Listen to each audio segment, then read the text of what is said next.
Le lycée était tout ce que j'attendais. Beaucoup d'enfants populaires profitent de leur vie, mais les enfants impopulaires sont complètement ignorés. Je faisais partie du groupe des impopulaires. Personne n'a jamais remarqué mon existence jusqu'à Félix, mon premier ami, qui m'a convaincu d'oublier la popularité et de me concentrer sur mes études. Je l'ai écouté et nous sommes devenus d'excellents amis, réussissant chaque devoir qu'on nous proposait comme si ce n'était rien. Je pense que j'ai peut-être surpassé Félix, ou que j'ai simplement eu plus de chance car lors de mes premiers examens, j'ai excellé dans chacune de mes matières. Les professeurs ont dit qu'ils voulaient me donner une note de 200% dans toutes mes matières, car il semblait que 100% n'était pas suffisant. Je les fascinais et ils voulaient tester mon intelligence. Ils m'ont donc convoqué pour d'autres tests.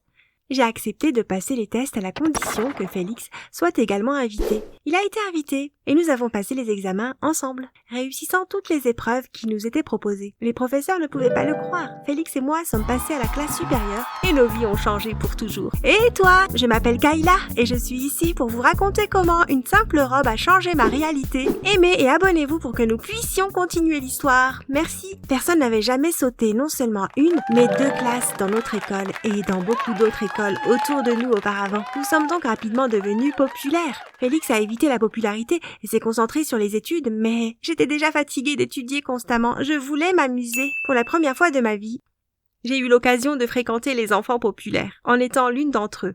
Je ne pourrais manquer ça pour rien au monde. J'ai rapidement adopté ma nouvelle popularité. J'ai assisté à des fêtes spéciales avec les enfants les plus riches. J'ai donné des cours particuliers à des juniors et à des seniors dans des hôtels particuliers. Je me suis liée d'amitié avec leurs parents célèbres et j'ai même obtenu des autographes. Je suis allée à la bibliothèque de l'école un jour et j'ai trouvé Félix étudiant sérieusement comme d'habitude. Hé, tête de livre! Kayla, waouh! Ça fait tellement longtemps qu'on ne s'est pas parlé. Je ne t'ai pas beaucoup vue dans le coin. Tu n'as pas beaucoup étudié, n'est-ce pas? Certainement pas. Pas quand je suis occupée avec les fêtes de célébrités, les sorties et des cours gratuits. Des cours gratuits, bien sûr. N'as-tu pas donné des cours à presque la moitié de l'école gratuitement au lieu d'étudier pour tes prochains examens? Si. Et alors quoi? Pense vraiment que cette foule se soucie de toi? Tu ne vois pas qu'ils t'utilisent juste pour améliorer leurs notes? Et si c'est le cas, la vérité c'est que tu es juste jaloux parce que je suis populaire et pas toi. Je suis sortie en trompe de la bibliothèque. Que savait Félix? Il était juste jaloux. Hé Kayla, qu'est-ce qu'il y a? Ciara m'a arrêtée dès que je suis sortie de la bibliothèque.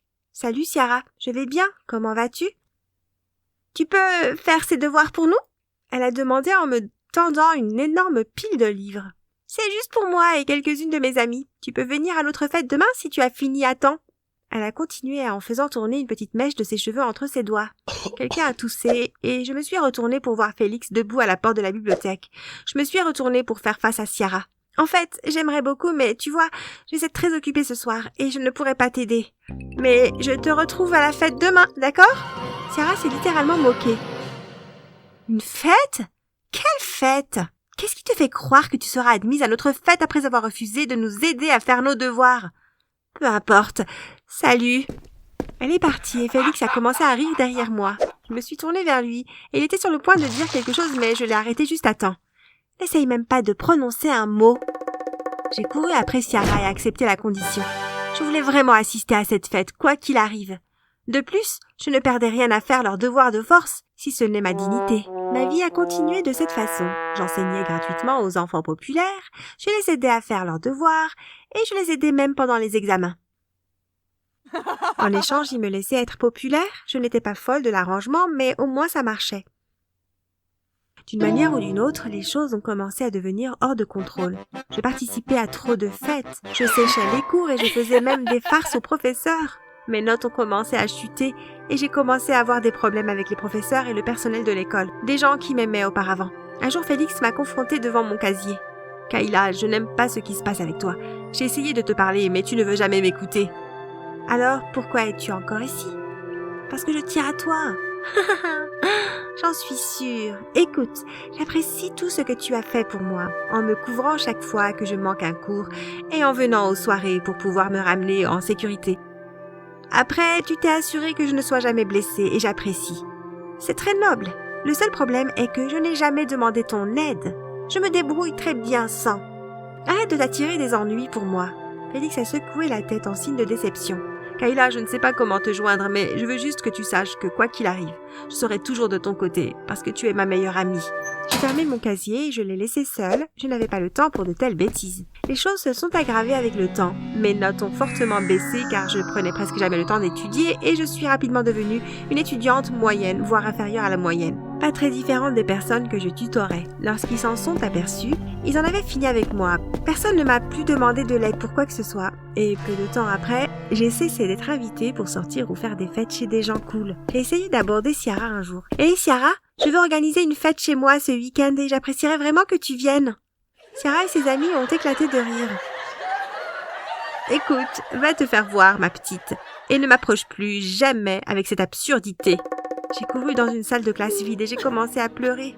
Mais Félix était à mes côtés en 1 minute, me réconfortant, pendant que je pleurais à chaudes larmes. « C'est bon, Kayla, laisse tout sortir. » Je n'arrive pas à croire qu'il m'ait fait ça alors que je leur ai tout donné. Je leur ai tout donné.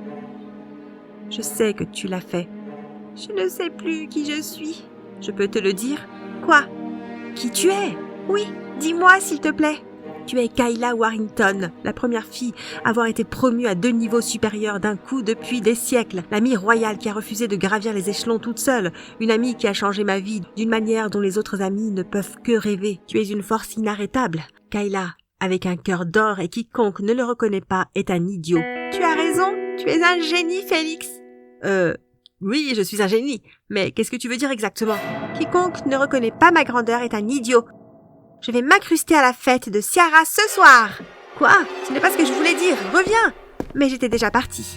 Comme vous l'avez sûrement déjà soupçonné et deviné, j'ai été humiliée et jetée de la fête de Ciara immédiatement après mon arrivée. Heureusement, Félix m'attendait dehors, encore une fois dans sa voiture branlante. Je n'arrive pas à croire que tu sois là. Je serai toujours là.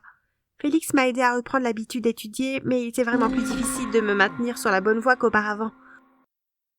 Je suis restée une étudiante moyenne pendant un certain temps, alors que je faisais de mon mieux pour retrouver mon mojo. Félix ne m'a pas abandonnée pour autant. Il a fait tout ce qu'il a pu pour m'aider et grâce à lui, j'ai pu avancer un pas après l'autre.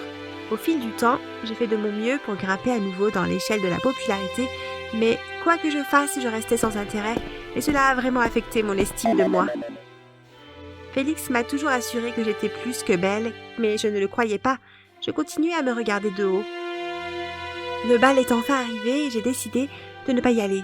Mais Félix et mes parents ont continué à essayer de me convaincre. Si tu ne vas pas au bal, je n'irai pas non plus. Et tu sais que le bal est mon rêve depuis longtemps. Je vais vraiment le louper à cause de toi? Oui. Ma chérie, nous attendions tous de te voir dans une très jolie robe aujourd'hui. Ne nous déçois pas, d'accord? J'ai même la robe parfaite pour toi. C'est exactement la même robe que j'ai portée pour mon tout premier bal, tout comme toi. Elle t'ira à merveille. Bien, voyons ça. Ma mère a couru dans sa chambre et a déniché une vieille mais magnifique robe de bal courte et j'ai dû acquiescer à leurs compliments lorsque je me suis regardée dans le miroir car j'étais presque aveuglée par ma propre beauté et mon reflet. Il y avait quelque chose dans cette robe. Une fois que je suis entrée dans le hall, tout le monde était en admiration devant ma beauté. Tout le monde, garçons et filles, a commencé à se battre pour passer quelques secondes avec moi et j'ai donné à quelques-uns d'entre eux le plaisir de traîner avec moi. J'ai même été couronnée reine du bal cette nuit-là. J'ai complètement oublié Félix et j'ai profité de ma soirée de bal. Mais quand il était temps de partir, il était là une fois de plus, m'attendant dans sa voiture à l'extérieur. Je ne pouvais pas le croire, ce gars était vraiment quelque chose. Nous avons passé du temps à étudier et à traîner pendant les longues vacances avant que la nouvelle année scolaire ne commence enfin. Après mon expérience au bal de fin d'année, j'étais prête à affronter cette année scolaire de front. Je savais que ça allait être mon année. À ma grande surprise, lorsque je suis arrivée à l'école, le contraire de mes attentes s'est produit. Au lieu que les gens soient fous de moi et me vénèrent comme ils l'ont fait cette nuit-là, tout est redevenu normal et les gens m'ont ignoré une fois de plus. Personne, à part Félix, ne s'est comporté comme si j'existais. Je suis rentrée à la maison cette nuit-là et j'ai mis la robe. Je pleurais et j'espérais que dormir en portant la robe me rappellerait ce que j'avais ressenti cette nuit-là et me réconforterait d'une certaine manière. Quand je suis allée à l'école le lendemain, tout avait encore changé. Le vent a tourné en ma faveur une fois de plus et tout le monde a recommencé à me vénérer. À ce moment-là, j'ai compris que ces événements étranges n'avaient rien à voir avec moi, mais absolument tout à voir avec cette robe qui avait une sorte de pouvoir magique qu'elle me transmettait chaque fois que je la portais. Après cette stupéfiante prise de conscience, ma robe de bal magique est devenue ma tenue de nuit magique. Je la portais chaque nuit pour dormir et chaque nouveau jour était rempli d'une bénédiction ou d'une autre. Une autre année scolaire a passé, je suis devenue la fille la plus populaire et la plus belle de mon lycée. J'avais complètement oublié l'existence de Félix et il n'a pas non plus essayé de s'imposer dans mon cercle. Il s'est contenté de rester à l'écart et de me surveiller de loin. Ça m'a fait froid dans le dos. Après un an de sommeil avec la robe magique chaque nuit, elle a commencé à faiblir, ce qui m'a fait paniquer. Quelques jours après que j'ai remarqué sa faiblesse croissante, elle s'est déchirée en deux, toute seule, comme si elle en avait assez de moi et voulait s'en aller. Ne voulant pas abandonner la seule chose qui donnait un sens à ma vie, j'ai emmené la robe chez différents tailleurs pour essayer de la réparer. Mais plus ils essayaient, plus elle se déchirait jusqu'à ce qu'elle finisse par se tomber en lambeaux. Presque comme du papier.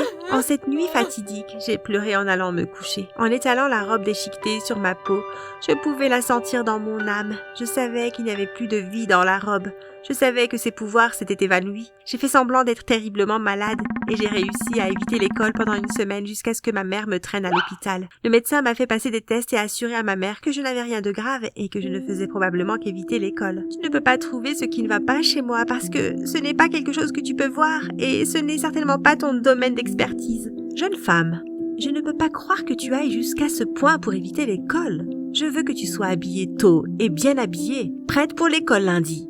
Je ne peux pas aller à l'école, maman. Si, tu peux et tu iras. Ma mère m'a traînée à l'école le lundi matin et s'est assurée que j'entrais dans ma classe. Je suis arrivée à l'école et personne ne se souvenait de qui j'étais ou pourquoi je leur parlais.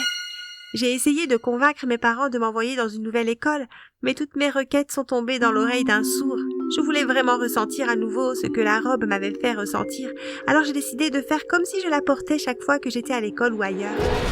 Une fois que je me suis fait croire que j'avais toujours les pouvoirs de la robe, j'ai pu parler et agir comme avant. À ma grande surprise, ça a marché. Et tout est revenu à ma nouvelle normalité populaire. J'ai réalisé que ce qui me manquait, c'était la confiance en moi depuis le début.